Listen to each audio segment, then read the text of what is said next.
Hello, and a warm welcome to Sports Passion, Protagonists Behind the Scenes. In this series, we want to tell you about people who play a key role in sport and whom probably you've never heard about. They are the protagonists behind the scenes, people who make a real difference, but who are outside the spotlight. Our first interview is with a multi-talented 26-year-old Lebanese CHRISTEL SANEH, athlete, illustrator, photographer. Let's take a closer look.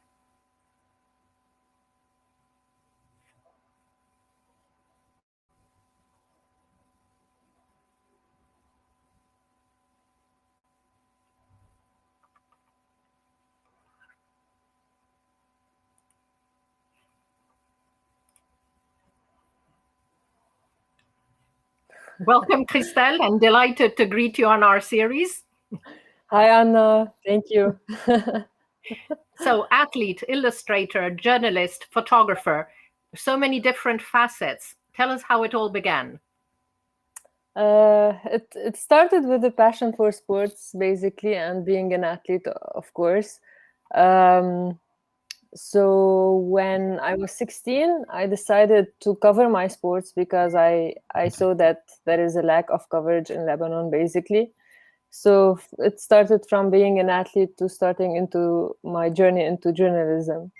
So I decided to create a website to start cover these athletes who are not receiving any spotlight, just like this show. So from there, I started writing about the athletes and taking pictures, etc. But at university, I decided to take a different path because I was talented in drawing. So I thought, let's do this. So I did illustration and comics, and you know how how it is when you are so passionate about something in life, you start to do everything related to it. So all my projects in school were related, at university were related to sports. My bachelor degree project was related to the Youth Olympics, and my master degree project was related to the Rio Olympics. And after this website that I created when I was 16, I was spotted by people in Lebanon, basically. And they put my name as a candidate for the IOC Young Reporters program. And this program was basically the launch of the career. So I had this opportunity to cover the Youth Olympics with people who are so talented. The program was for people aged between 18 and 25. So I was 19 at the time, and learned more from my friends and teammates than the program itself. So basically, this was like the start. And up until today, I'm just doing what I love, combining different hats, as you said, and still competing until I achieve my target, obviously. Great. Thank you so much, CHRISTEL. So tell us more about yourself as an athlete, and maybe what is your target, which you just mentioned? Yeah, I have to start by saying that it all started because of one person.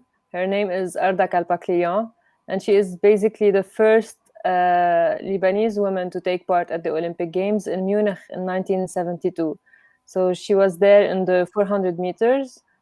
And the other female was in the swimming. So she was the first, not only in track.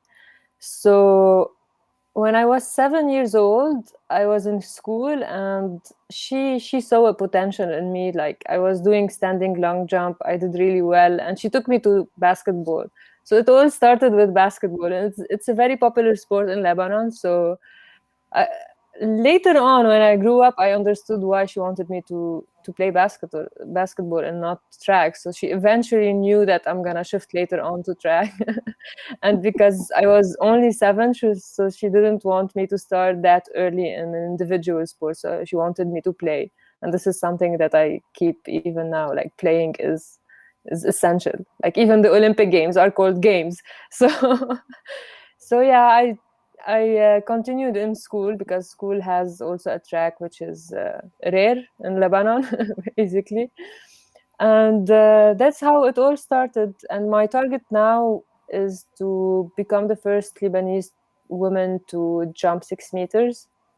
And I had this target like since 2018, when I recently changed coaches. So after spending 11 years with my first coach, I decided to move to a second coach who is also an Olympian.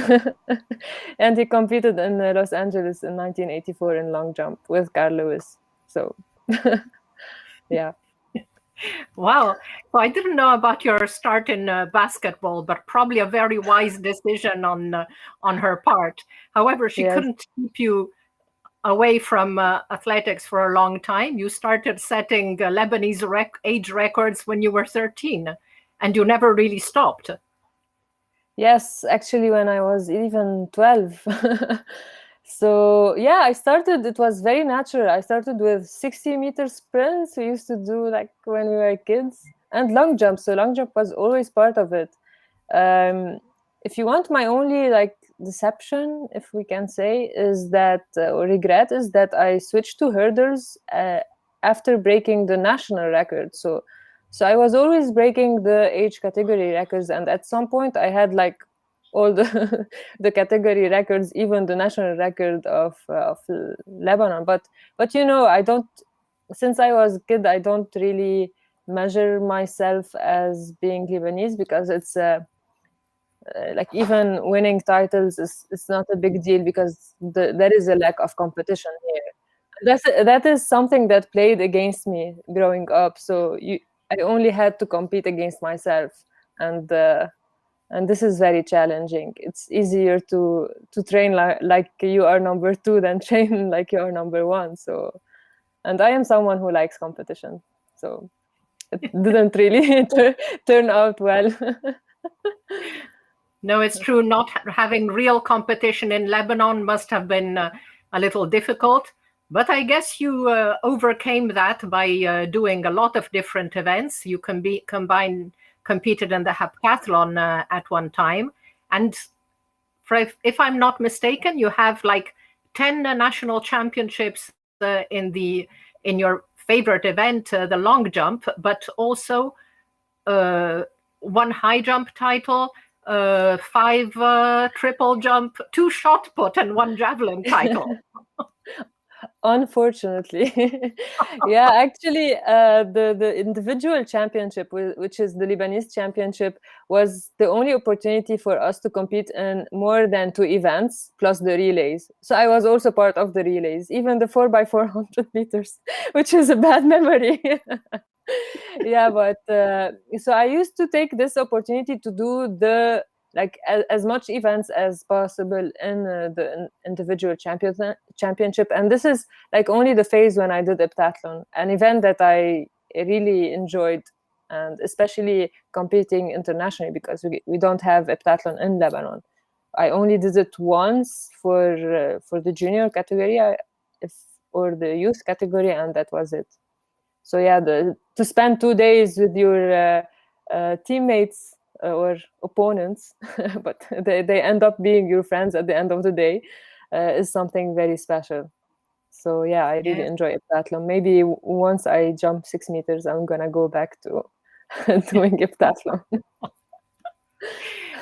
And you were 5th in the 2011 Pan Arab Games in Doha in the heptathlon, and I think you also competed in the hurdles in that competition. Yeah, so basically after doing after first breaking the national record, it was 560 for Rania Stefan. The next year I shifted completely to hurdles. So basically hurdles was the preparation for the heptathlon. So I only stick to training the hurdles and long jump. It was enough for the heptathlon. Like I like to play around, so that was it. But yeah, I had the opportunity to compete abroad. It's like a long memory now. Now you're reminding me that that I actually competed at the Arab Championship in heptathlon. And I still see them competing now, even though I switched I switched events, but I started competing very early, at a very early age, in senior championships. That's why. Wow. So you mentioned how you started with illustration and how that passion came along. Tell us about a couple special projects which are particularly dear to you. The comic book. The story of the comic book is a bit long, so I'm gonna try to be brief. So basically, after the IOC Young Reporters program, I emailed Anthony Edgard, he was the creator, the founder of the program, and the head of IOC media operations at that time. So I emailed him saying, basically, thanks for the opportunity, and that now it's my role to make a change in the Arab region. So these like this sentence only. And he replied that there is a conference organized by the International Olympic Committee held in Qatar for women sports journalists. So he asked me if I would like to attend. It was like a 2 days workshop, and I obviously said yes. So I went there as a speaker, and I had to speak like the second day. So the first day was basically workshops and talks in the morning and workshops in the afternoon. So, and in the afternoon, they were divided by languages. So Arabic, French, and English. So I was confused because I know the 3 languages. So I asked Tracy Holmes, one of my mentors as well, to tell me like which one I should choose. So she mentioned either the Arabic or like the English one will have a lot of people in it. So I went to the Arabic one because this was my target. Like I was going to make a change, if you want. So unfortunately, in the discussion, we were only talking about the problems in the Arab region, and they didn't even mention solutions. So at the end of the workshop, I asked them like what the guy who was the moderator just closed the book, and I asked what about solutions? We didn't discuss them.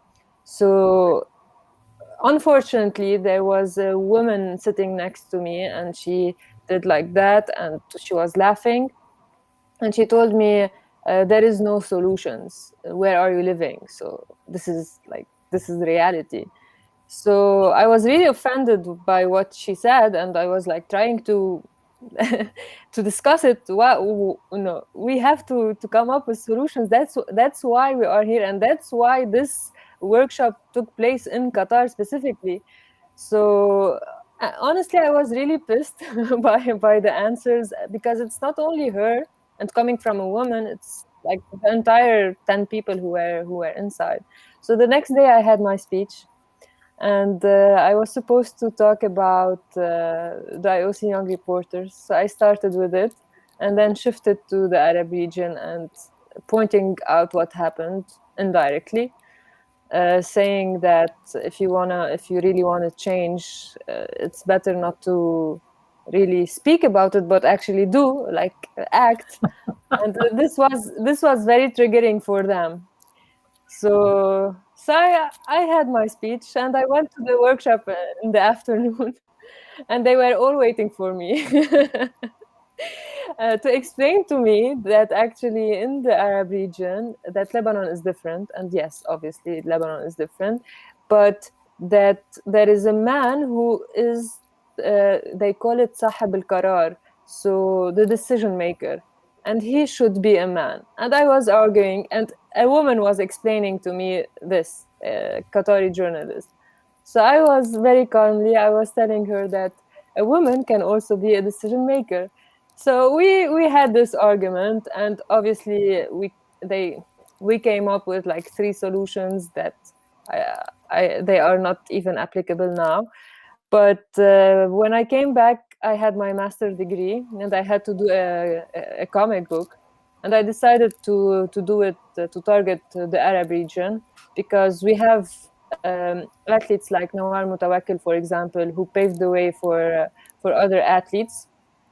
And and basically when these young girls from this region can see the achievements of those women, they would know that they can become like them, basically. So I was talking to you the other day saying that I personally identify to athletes who reached the high levels. Even Nawal Mutawakkil off track, what she is doing off track is also amazing, and this is something that inspired me coming from the region, so I can identify to her. So that's why this project is like very important for me, and it opened also many doors for different projects later on. That's really interesting. I didn't know the whole background of the comic book, Yes. but yes, exactly. Let's look for solutions. Well done, Christelle. And what about the other project, the torch race? The torch race is okay. I took part in the IOC Young Reporters program, but I also took part in the IOC Young Leaders program. So the Young Leaders, actually, it started with young athletes going to the Youth Olympics with the youth athletes who are competing, but someone who is also like not very old, like the middle age between the athletes and the officials. So our role was to guide them in the Olympic venue, because the difference between the Youth Olympics and the Olympics is that it's focused on the cultural environment, the educational part, and all these. So basically, I was there to guide these athletes to do, for example, activities with related to anti-doping, for example, and these stuff. So they thought, why not give these people an opportunity to also make a change in their own communities. So they launched the IOC Young Leaders program, and it was also created by Philippe Ferrer. He used to work at the IOC, and now he launched his own social businesses and initiatives, trying to help as much as he can and working with the youth. So he's someone who really likes to work with the youth people. So I sat down with a young change maker. The name changed basically from year to year. So I'm gonna stick to IOC Young Leader. From the IOC Young Leader who went to Nanjing 2014, and I went to Buenos Aires 2018. So we sat together because we were really close friends since Nanjing. And we said, like, it was like 5 minutes brainstorm. We said what's the problem in Lebanon? So basically it all starts with a problem. So we said that the main problem is that there is a lack of cultural education or Olympic education in Lebanon. They don't know about the Olympics. They rarely know about sports. So there is this lack of education. And we thought, if we want to really make a change, we should target the youngsters. So we thought about how to attract these youngsters in our environment, and it was through play. And directly before our meeting, I went to a teammate house, and we played with her little brother board games. So who was basically the trigger. So when we went to the meeting and said play, I directly said board game. And Tony, my teammate, Tony Taraf, he said, let's do the concept of a torch relay. So we used the torch relay as the main concept of the game. So we have 5 people who can play it, and they have to reach the cauldron, to lit the cauldron at the end. So these players are basically torch bearers, and along the way they have 2 types of challenges: either to take a question and ask their opponents a question, so in a way they can challenge them, and it's all general information about the Olympics, and even we included 10 questions about the Lebanese history. And also cards that explain indirectly the values and some rules in sports. For example, fair play. If you get this card by chance, it's fair play. You advance, and if you get something like injured, for example, you get back. So, and the most important thing, in my opinion, was the doping compartments. So we have two. So this indirectly explains for the youngsters that if they get to the first one, they take a card, and it explains that the first time you are caught doping, you stop for playing for 2 rounds. So this is equivalent to the 2 years in real life. And if the same player gets to the second one, he has to start from the first compartment, because he is disqualified or banned for life. So yes. And I illustrated basically all the cards and the design and this aspect. I explained more about the concept of it, because it is like attracting. But yeah, there is always the design element. I really enjoyed playing the board game. I played with my sister and my daughter, and my sister and I kept on landing on the doping compartment. My daughter was like, "Huh, of course you can go fast, but you're going to get caught." Yeah. So you told us briefly about the Young Reporters program, how it started at the Youth Olympic Games in 2014. Then you were at the Rio Olympics. And what are the key things? How did this impact your life? And what are the key things that you took away from that experience? Well, thanks for the IOC Young Reporters, because they gave us the opportunity to have an accreditation for Rio, basically. And the concept behind the program is to form these young reporters to cover the Olympics on the long run. And it's really nice to see some of the people who were young reporters with me in Nanjing now working at the Olympic Channel or covering the games for their own NOCs. So yeah, it's a small community, and it's like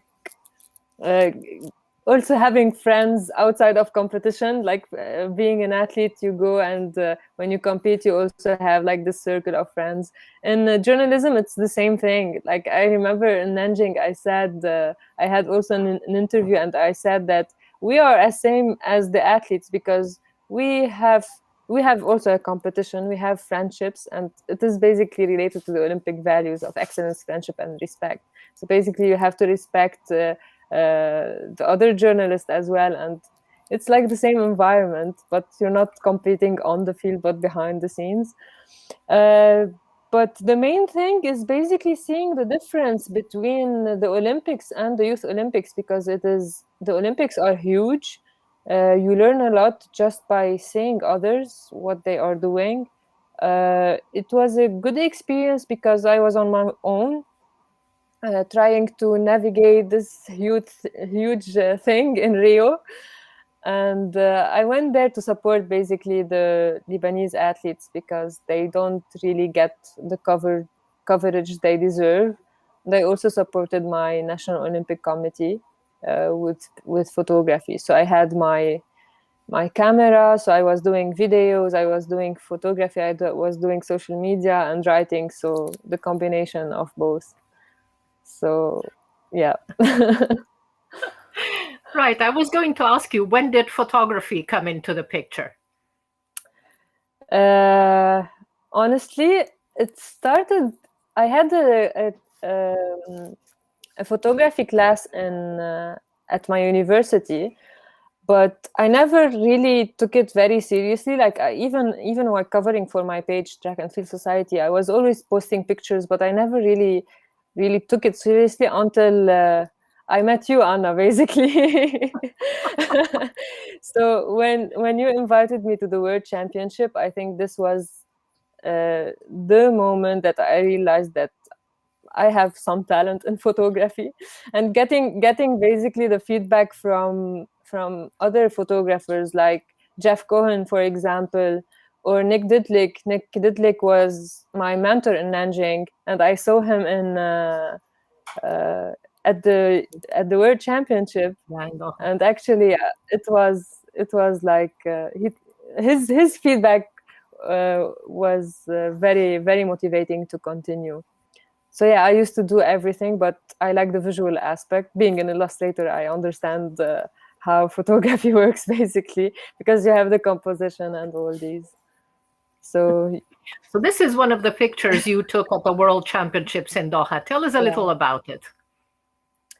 So this is a discussion I had with you after in Doha, and I still remember the details of it. So being a photographer and having these big lenses, you can sometimes see what people in the tribune can't see, and even the athletes among themselves cannot see. So as a photographer, you can really dig into the behind the scenes, because I had also a picture of the javelin throwing, making her nails between every throw. So these are pictures that no one else can see, because you are hiding behind in the stadium. So this one, I really like it because not only during Doha it was like a nice picture, because she has the rings, and she was really happy. It was after the 100-meter hurdles in the heptathlon, and she was really happy. It's Kendall Williams basically doing it. So these are like the gestures of athletes once they receive the results. But for me, it makes more sense now than it did in 2019 because of the pandemic and the postponement of the Olympics. So now it's like praying for the Olympics to happen. So yeah, this picture like can have more not only instant during Doha or in action, but can have like different perspective. Right. And there's another photo you sent to us, which is also very, very special. Yes. Okay, so for those who didn't know, on August 4th, basically, we had an explosion in the port of Beirut. I'm not going to go into details because it's still also an ongoing investigation.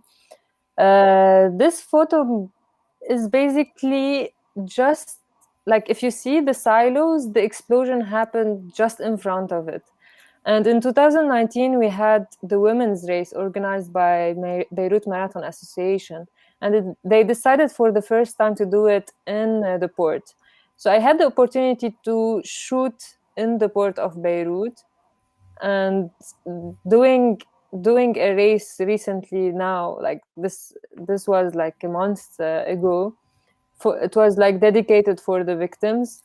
And seeing athletes and runners who were injured by the explosion also run, like it was very special. And just being there, it was really hard because we basically lived the collective trauma. I also did an article on this subject because it's something that the whole country noticed, and it didn't, like, even until now, we still feel that the scar is still there, you know.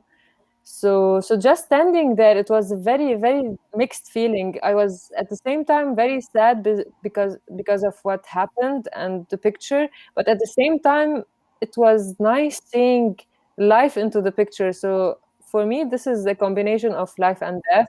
So life through the athletes running and giving this positivity, and the negative aspect, which is death. And some people also were taken away from the silo after the explosion because people worked there. So yeah, it was weird, just like being next to the death. So yeah, it was tough. I think this one was tough. Thank you, CHRISTEL, for telling us the story about this picture. And it reminds me of something which was, for me, the most beautiful experience that I had in the 26 years of working in the International Athletics Federation, and that was the Solidarity meeting in Sarajevo. It was the same thing, you know. The president was Nebbiolo at the time, and he organized a meeting in September '96. And Sarajevo was still in ruins. We needed special permission from the United Nations to organize charter flights to bring the athletes there. I still have goosebumps when I speak about it. And it was this crazy situation in which you could see destruction all over. And yet there was an athletics meeting, and people had come sometimes walking for hours to come to the stadium. So yes, that event about a month ago in Beirut, it must have been really similar. Especially that I saw some runners that I contacted prior after the explosion to make an interview about what's happening. So to see them, those who were injured running, it was like really overcoming this obstacle. And at the same time, I talked to them because we're friends. It's a small community, so I'm not just their photographer, but also their supporter on the course. So talking to them after the race, they felt the same. Like going into the port was something special for them as well. But the nice thing about this race was that it started, like the entrance of the race was through the part of the explosion. But when they continue, they go to the colored part, if you want, with the containers, and the sun was rising, so it was like different contrast in the same event. So yeah, this was nice as well. Like that's why it's a mixed feeling. Yes. You mentioned the pandemic earlier. Tell us a little bit. Of course, this wreaked havoc in everybody's life, but especially an athlete's life. How did you experience that as an athlete? I got more motivated than ever. I don't know if this is only with me, but I don't know why I found myself wanting to, like, I had time to focus on myself and recenter and know what I really want to do. I didn't really have obstacles during the pandemic because I was always busy. I'm someone who's always busy, even if I want to have a break. I can't. I would either sleep than to take a break. So I spent the pandemic or the lockdown days training at home, and I find it really interesting because you have to be creative sometimes to find ways to really stay in shape. And I took it as a challenge to show my coach that I'm gonna not only stay in shape after the lockdown, but prove to him that I can also improve. So I took it like this, even though in the country, athletes weren't equal. So our club didn't have access to a track. Like we go to a track that is for another club. So this club had they have more privilege than us, so they can actually go. But for us, it was first you have the pandemic, and my coach is not young, and our parents are at home, so we couldn't really take the risk and go train.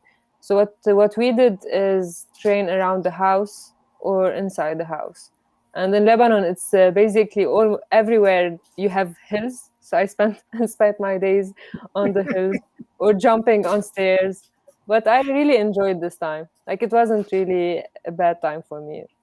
The opposite, completely.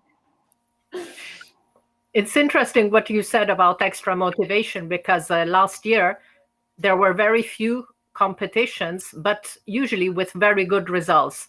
So obviously the athletes, well, first of all, maybe they weren't as tired as they are on a normal season, but they were really mega motivated on the rare opportunities they had to show what they're worth. It's 100%. I can feel what they've been through, because once you come back after this long time, and for me, when I stood on the runway for the long jump, it was like I was really grateful for this. And especially it happened also after the explosion. Like, we had this long period, and after the explosion, I felt even more grateful to be able to do what I can. Like, the pandemic compared to the explosion is nothing, honestly.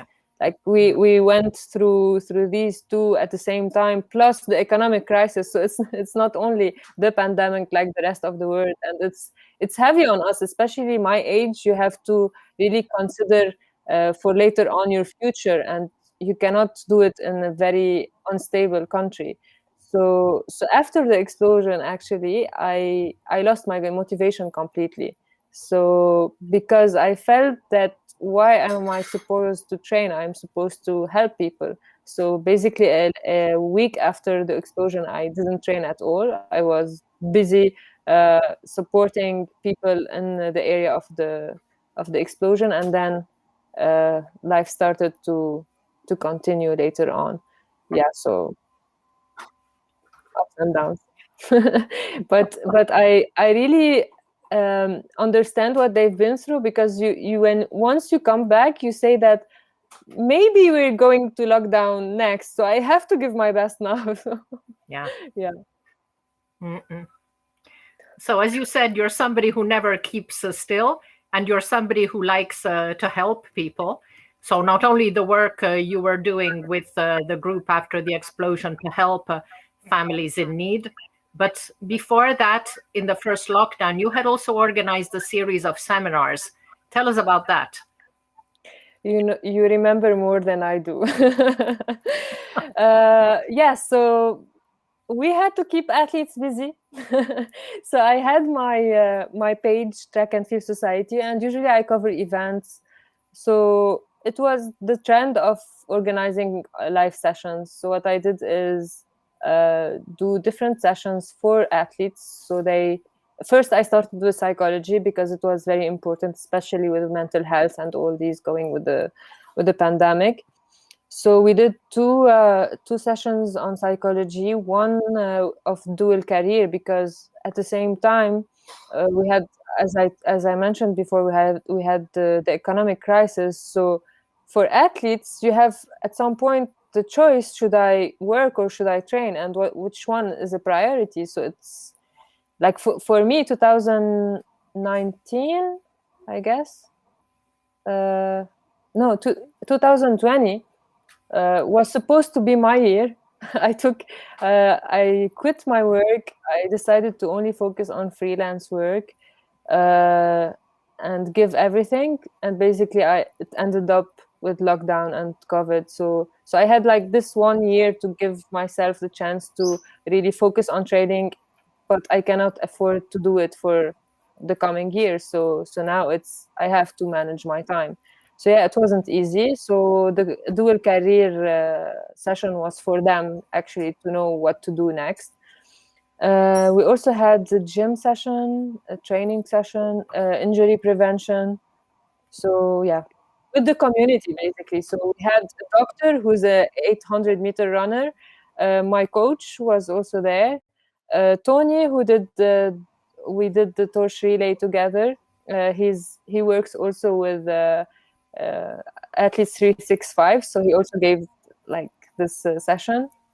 And a psychologist who's also a long distance runner and mountaineer, Karim Ramadan. So people from the community basically supporting each other. Thank you so much, CHRISTEL. That was really fascinating to hear about all the different aspects of CHRISTEL SANEH. So we have a little surprise for you, which we hope you'll like. So we heard from CHRISTEL about her multiple passions. Let's hear now what people in the sport say about CHRISTEL. Hi, my name is Gabby. I am CHRISTEL's track and field coach. If I have to define CHRISTEL in one word, I would say she is passionate. But I have to add, she excels in everything she does. She is one of the best long jumper I have ever coached, and she is the Lebanese record holder. And in creativity, she is really good. The way she tells the story using words and illustration is magnificent. And she is, if not the best, one of the very best Lebanese sports photographer. And all the athletes, they wait for her to post their pictures because they really love the way she takes pictures. And I will end this by saying one sentence that she knows. CHRISTEL is my gift sent from heavens. Thank you. Whoa. First thing I can say about her is passionate about athletics, mainly in sport, but especially in athletics. She's also, I think she's a great Olympic ambassador for anybody or any country, because she's a very easygoing person and multilingual, very fluent in French, Arabic and English, and she has lots of friends from Argentina or Norway or Japan, everywhere, because she very good ability to connect everybody from different cultures, and that's first point I chose to describe to CHRISTEL. Firstly, the second one is she has enormous capacity and ability actually to overcome the difficulties in life because of the living place, because he was born and raised in Lebanon, still lives there. Lebanon is a very turmoil country, very beautiful and a very hard-fought country to live in, because of the lives there most of her life. She has very strong character and such a fighting spirit she developed before. That's why I love her so much. Her great fighting spirit and the inspiration. لو كريستال ما زلت مقتنع وأراهن على أنه ستكونين من أفضل الصحفيات في عالم ألعاب القوى.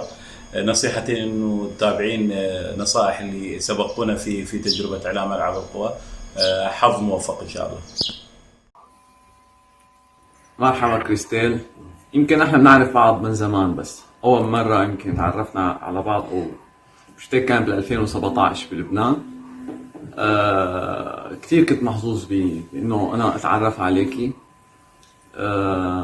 بتحسين تقولي إنك أول انترفيو عملناه سوا كان بال 2017 قبل بطولة العالم بلندن، ووقتها كنا عم نحكي عن بطولة العالم وشو ممكن نسوي بطولة العالم وشغلات كتيرة. يعني الحمد لله قدرت أوفق وعملت ميدالية بطولة العالم، كان أول شيء حلو وخير كتير علي.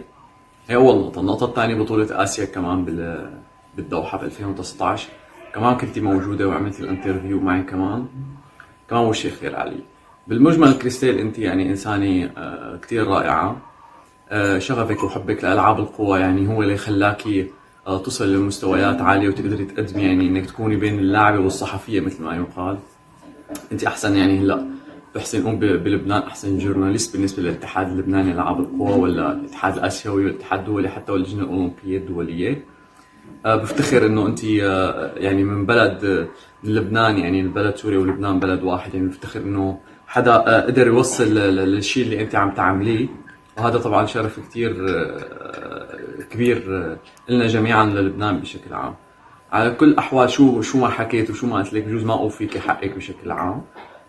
بتمنى لك التوفيق والسعادة بحياتك يعني، وتكفي بهذا المجال حتى تقدري تطلعي أجيال إن شاء الله من بعدك. شكرا كتير كريستيل وبالتوفيق لكل شيء. باي.